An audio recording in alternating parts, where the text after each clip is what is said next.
Hey all, Russ here, RVerTV. Welcome. Made it back. We did it. We did the journey. What a crazy summer, huh?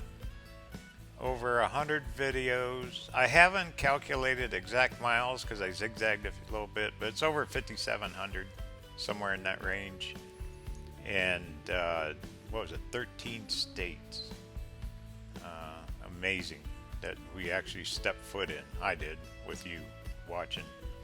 And it was just quite the summer to be.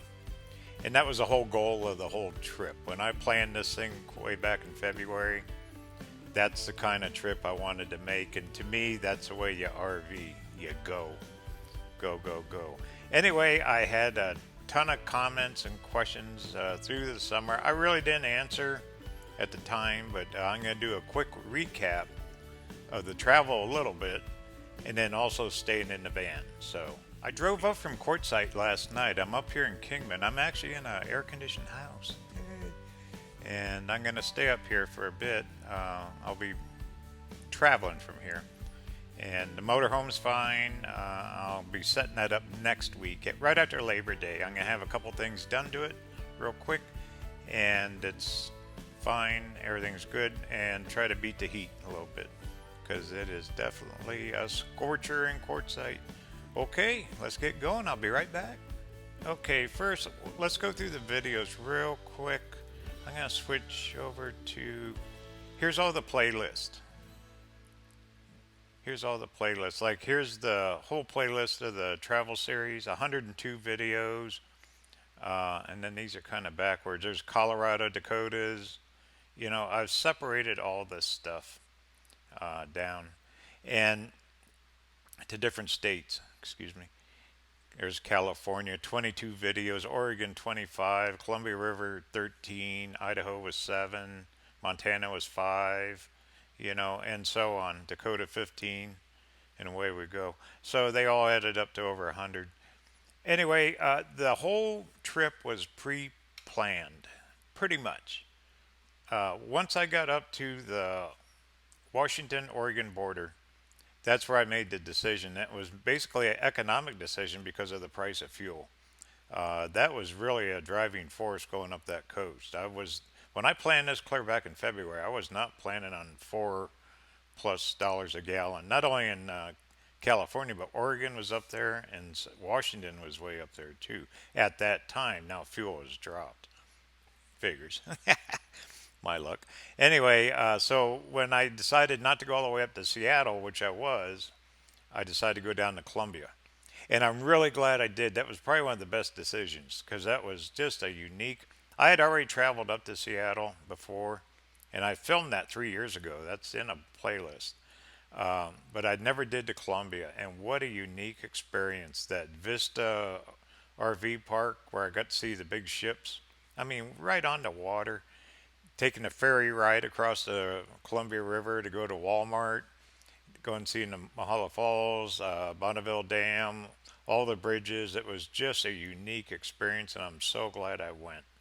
And that was probably one of the best. Then the second best was when I got into Idaho.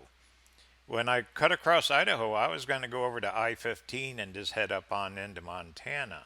Well, at the time, I really started researching on Google Maps, and I seen that, what was it, 93? I forget. Anyway, the road that goes up through Arco and Salmon River and all that.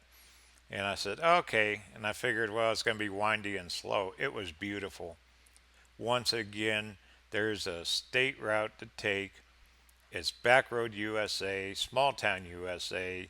It was probably one of the prettiest drives I have taken, and I can't remember how long. And it was very relaxing. I really enjoyed it. BLM camping all over the place. It was very affordable. Just a really unique travel experience. I highly recommend. Matter of fact, click on that playlist down here, the Idaho one. You'll see. And especially with the drone, I was able to capture what it really was there from the air. And that was just beautiful. And then getting up into Montana, cutting across there. I've been there a lot. To me, it wasn't that unique. I kind of fast tracked it out of there. Over in Dakotas, once I got there, I spent a little time. And once I really got down in South Dakota, I started getting involved or entranced with South Dakota and the Black Hills. The time at Sturgis and kickstands. I was there 6 days. I was only going to be there one. I ended up staying six, and that's what put me behind coming back a little bit. I had to make up time. I don't know if you remember in the videos, I kept saying, "Oh, I got to pick up some miles here," because I had to be back here in Quartzsite at a certain date. And anyway, to make a long story short, and then I dropped down into Colorado, and once again, here's Highway 50 going across through the Rockies. Wow. I mean, just picture perfect drive. And I'm definitely going to go back there.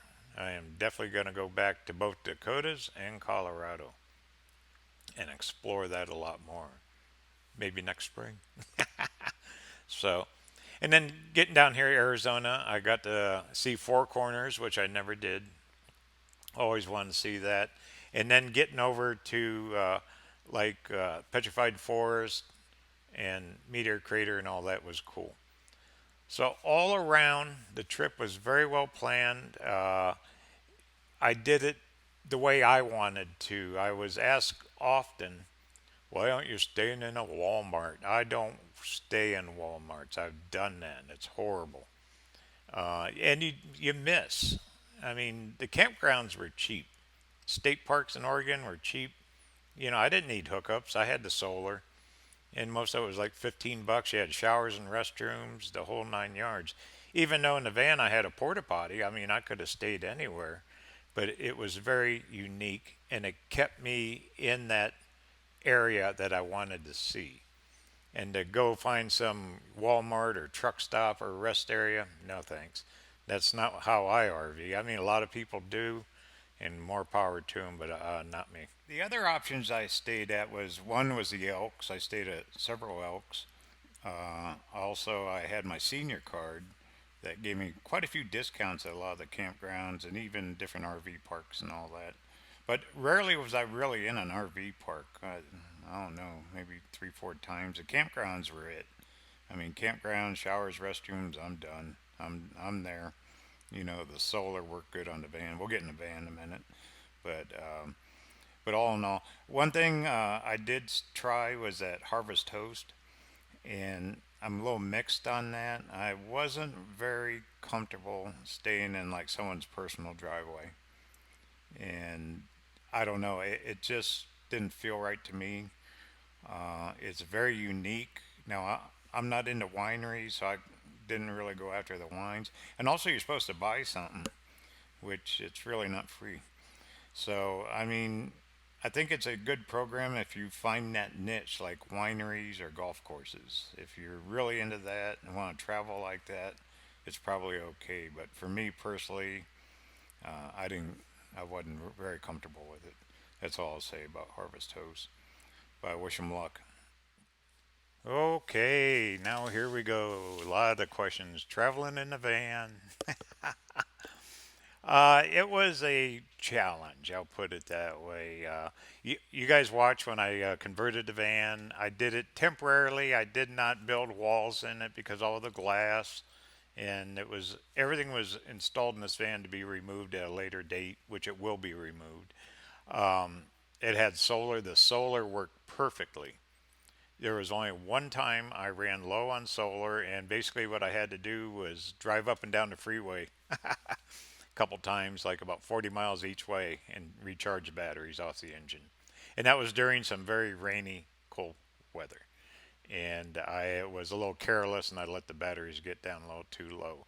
Also, I had those little portable batteries with me, which I'm going to do a couple product demos here pretty quick, really, and I'll explain more on that. The portable lithium batteries I carried with me, those worked extremely well. I was able to run a flat screen TV, charge computers, all that off those batteries, and that worked very, very well. And it saved on the solar batteries as well. So all in all, the solar worked. I mean, it had plenty of power, no complaints. And the way I wired it, I could charge off the engine when I was driving. So everything worked a-okay.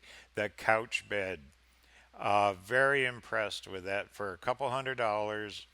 The couch itself is a little stiff and upright to sit on, and that kind of it doesn't get to you, but it's not the most comfortable in the sitting position. But when you lay it into a bed, that 10-inch memory foam, I slept like a baby. I mean, that was great. Um, Very comfortable, very, very comfortable in it, and I had no problems.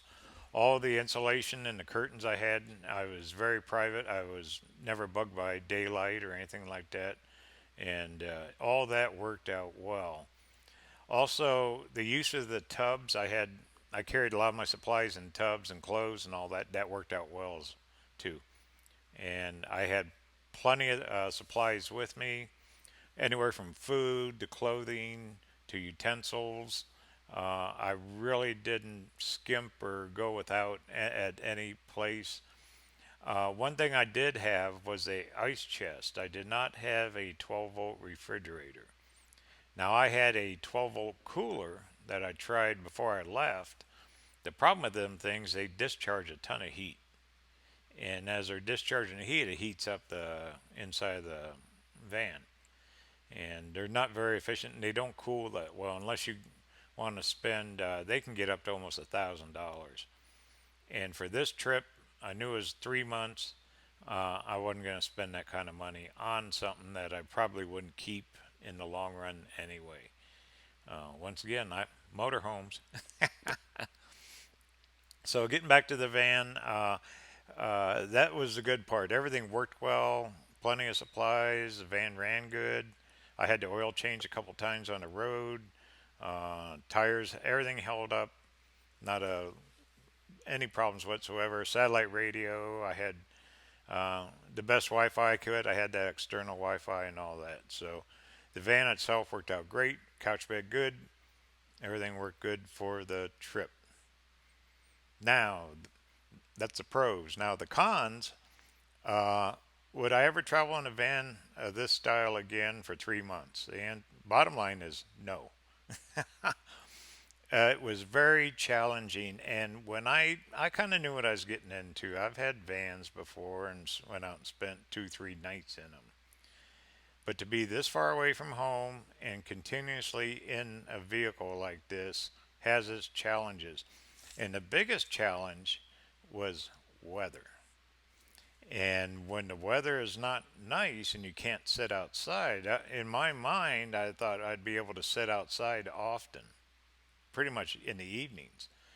Well, the first clear up through the end of June, I mean, it was fog, wind, a ton of rain. Like when I was in Sacramento, it never stopped raining, which forces you to stay inside a van.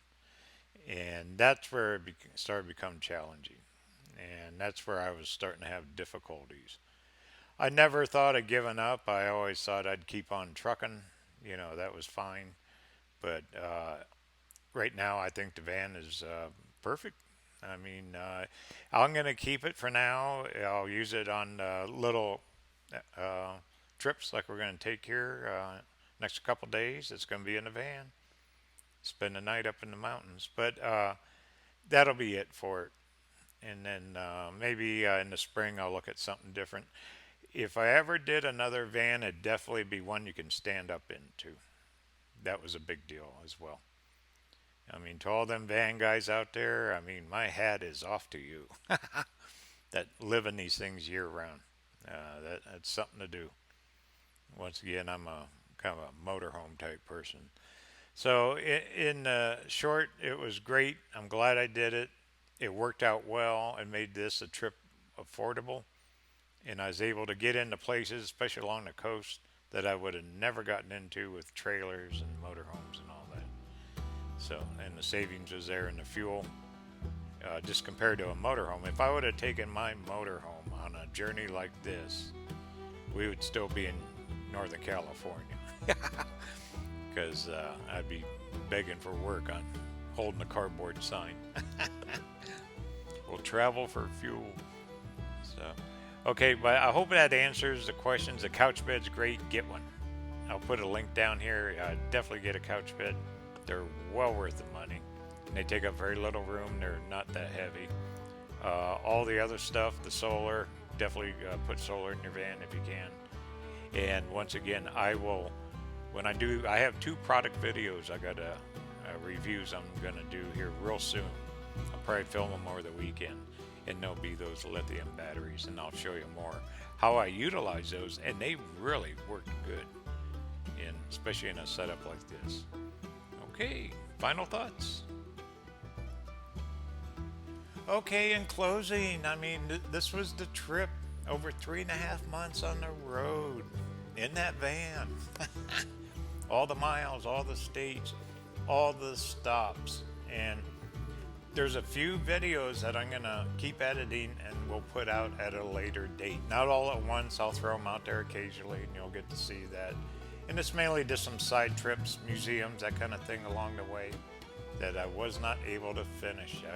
It was an extreme challenge. I was putting in 12 to 16 hour days, 7 days a week on this trip to keep up with the videos. So I hope you enjoyed them all. Hey, check it out. We got 25,300 plus subscribers. Thank you all. And all the new guys, go back in the playlist. Go watch it all. It's there. We're traveling. Okay, tomorrow we're heading up the hill. We're gonna keep going. From here on out, it's gonna be little short trips. I ain't gonna tell you where, because I really don't know them all yet, but they'll be around, plus Quartzsite. It's right around the corner. I mean, this weekend's Labor Day, 1st September. RV parks will start opening. It's same old there. We're going to be in the middle of it. And we'll get past this hot weather. Hopefully. So in closing, talk soon. Take care all.